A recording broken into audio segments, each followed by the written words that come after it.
कहते हैं कि जब बगदाद पर हमला हुआ तो उस वक्त उलमाए कराम ये बहस कर रहे थे कि सुई की नोक पर कितने फरिश्ते बैठ सकते हैं। कहते हैं मैंने इसलिए लिखा कि इस वाक़े की सेहत पर मुझे शुबा है, लेकिन अगर इस वाक़े को डेंगी भी है तो काम चल जाएगा, क्योंकि ये वाक़या अब ज़रब मिसल के तौर पर इस्तेमाल किया जाता है और महज अपनी बात में वज़न पैदा करने की गरज से सुना जाता है।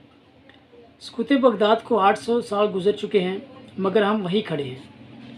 आज भी हमारे उलमा कराम, लिखारी और दानिशवर वही लकीर पीट रहे हैं। हम ये तयन ही नहीं कर सके कि हमारे असल मसाइल क्या हैं। आज तो बहुत बात की बात है। एक ताज़ा मिसाल देख लें। 5 पाकिस्तानी ख़वातीन को आलमी मुकाबला हुस्न में शिरकत के लिए नामज़द किया गया। उनमें से इरिका रोबन नामी खातून मिस पाकिस्तान मुंतखब हुई और अब वो अल सल्वाडोर में आलमी मुकाबले में शिरकत करेंगी। इस पर मुमताज़ मुफ्ती आलम दीन मुफ्ती तकी उस्मानी ने ट्वीट किया कि 5 दुशीज़ाएँ आलमी मुकाबला हुस्न में पाकिस्तान की नुमाइंदगी करेंगी। अगर ये सच है तो हम कहाँ तक नीचे गिरेंगे। हुकूमत इस वक्त इस खबर का फौरी नोटिस लेकर ज़िम्मेदारों के ख़िलाफ़ कार्रवाई करे और कम अज़ कम मुल्क की नुमाइंदगी का तासुर ज़ायल करे। उसूल की बात यह है कि पाकिस्तान के हर शहरी को आइन और कानून के मुताबिक अपनी राय रखने का हक़ हासिल है। मुफ्ती साहब चूँकि पाकिस्तान के शहरी हैं, इसलिए उन्हें भी पूरा हक़ हासिल है कि वो अपना नुक्ता नज़र रखें और इसे लोगों के सामने पेश करें। ताहम याद रहे कि ये वही आइन है जो हर शहरी को अपनी मर्ज़ी से ज़िंदगी जीने का हक़ देता है। अब अगर अपनी मर्ज़ी से इस हक़ को इस्तेमाल करके कुछ ख़वातीन आलमी मुकाबला हुस्न में शिरकत की मुतमनी हैं, तो इसमें मुफ्ती साहब, मैं या कोई भी और शख्स क्यों कर मुतरज़ हो सकता है। इसका जवाब ये आएगा कि किसी को खुली छुट्टी नहीं दी जा सकती कि वो इस किस्म की हया बाख्ता सरगर्मियों में हिस्सा लेकर मुल्क का नाम बदनाम करें। ये मंतक अजीब है। इस मुल्क के तुलो अर्ज़ में तन साजी के मुकाबले होते हैं। मर्द बॉडी बिल्डर बलिश्त भर का जांघिया पहन कर उनमें हिस्सा लेते हैं। मीडिया पर उनकी खबरें चलाई जाती हैं, मगर ये मुकाबले कभी हमारे मुफ्तियान कराम को नहीं खटके। क्यों? इसलिए कि इन मुकाबलों में मर्द हिस्सा लेते हैं। हालांकि इस्लाम में सतरपोशी का जो मियाद मर्दों के लिए मुकर्रर है, इन मुकाबलों में उसका भी ख्याल नहीं रखा जाता। किसी आलिम दीन, मुफ्ती या लिखारी ने इसके बारे में मजमून नहीं लिखा, ट्वीट नहीं की और एतराज़ नहीं जड़ा। क्यों? इसलिए कि हम औरतों और मर्दों को बराबर ही नहीं समझते और यही असल मसले की जड़ है। हमारे नज़दीक मिस पाकिस्तान हराम है, मगर मिस्टर पाकिस्तान हलाल है। ज़बानी कलामी तो औरतों और मर्दों की बराबरी की बातें करते हैं, मगर अमलन औरत को कमतर ही समझते हैं। अगर मसला सतरपोशी का होता तो हमारे उलमा और मुफ्तियान कराम बॉडी बिल्डिंग और कबड्डी के मुकाबलों में मर्दों की सतरपोशी को यकीनी बनाने की बात भी करते, मगर उन्हें यह मायूब नहीं लगता।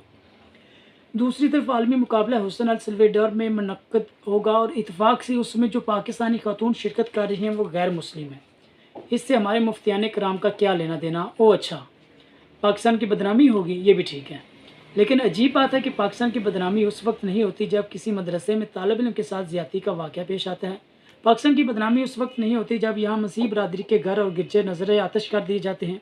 पाकिस्तान की बदनामी उस वक्त नहीं होती जब हम गली गली खुशकोल लेकर घूमते हैं। पाकिस्तान की बदनामी उस वक्त नहीं होती जब हम यहाँ अकलीतों की कब्रों से कुतबे उखाड़ देते हैं।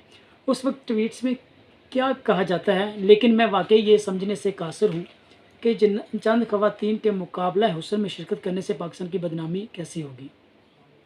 आप ये तो कह सकते हैं कि ये हरकत शुआर इस्लाम के मुनाफी है या हमारी मशरकी इक़दार से मेल नहीं खाती, या जिस अंदाज में बिकनी पहनकर मुकाबला हुस्न में वाक करवाई जाती है वो नहायत बेहूदगी है। इन बातों से तो मैं भी इत्तेफाक करता हूँ, बल्कि एक कदम और आगे जाकर ये भी कहता हूँ कि बिकनी तो कोई लिबास ही नहीं। जिस किस्म का लिबास विंबलडन में औरतों के लिए गुज़श्ता 150 साल से मखसूस था, वो भी काबिल एतराज़ था, जिसे अब कहीं जाकर 2023 में तब्दील किया गया है। लेकिन बात फिर वही है कि अगर कोई औरत अपनी मर्ज़ी से किसी मुकाबले में हिस्सा लेती है तो ये उसका ज़ाती मामला है।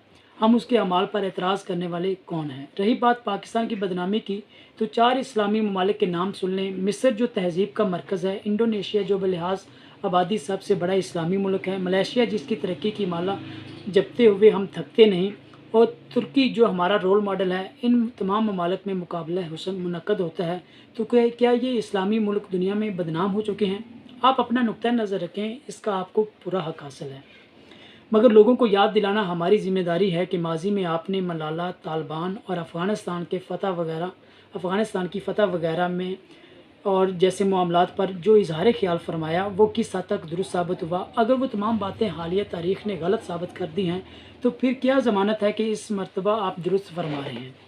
کالم کی دم: مجھے اندازہ ہے کہ کچھ لوگ اب بھی وہی راگ لاپیں گے کہ اگر آپ مقابلہ حسن کے حامی ہیں تو اپنی ماں بہن کو اس میں شرکت کے لیے بھیج دیں۔